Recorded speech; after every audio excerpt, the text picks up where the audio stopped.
gandina gamte faji ke tolkasna kanittin bekamte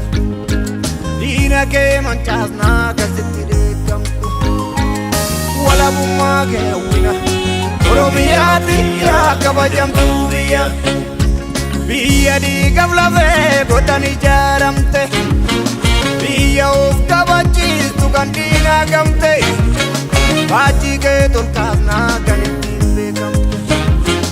dina ke manchasna kasitide kamte wala bumma ke wina Oromia diya kabajamtu biya akka magageti amma magageti kulen barresine essa amma essa jalqabuun sodaadde waanan meersine arjiti waa maraaye aada gootota meenyu siin jedhu hoo calliseetuma biyya abbaa kiyyaa jedhee siin adabdu wiirtuu sirna gadaa galma dimookiraasii furtuun balbala Oromia diya kabajaasiif mala addunyaa jaalala soortuu aada yeessaa yawwistuu ambadaare Oromiyaa yoo galanni kee ammanaare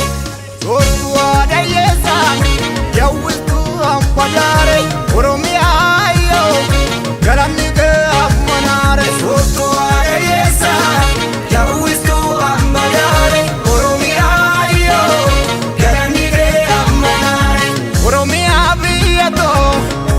Oromummaa dhiigago Oromia biyyato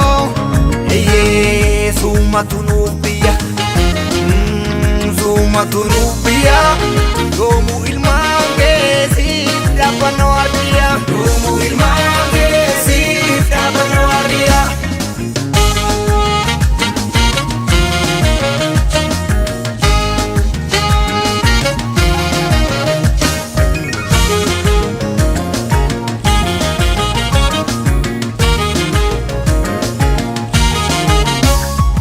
Oromeen ilmaan kee itti waan joormaa itti jettee morma hardallee guuteraa kan lubbuusiif laatu waa ittiin gaabbitu lafee keetiin lafee dadhabsan malee si dadhabsiisudha haadha safuuf duudha humna siin dorgomu ormi eessaa fuudha budduuqsee harkasaa kan waaqni badaasee harkormaan hir'isu ilmaan kee wal taane acheerraa jabeessina galmi kee nimmisu soortuu aada yeessaa yawwistuu ambadaare Oromiyaa yoo galanni kee ammanaare soortuu aada yeessaa yawwistuu ambadaare Oromiyaa yoo galanni kee ammanaare soortuu aada yeessaa yawwistuu ambadaare Oromiyaa yoo galanni kee ammanaare Oromiyaa biyyato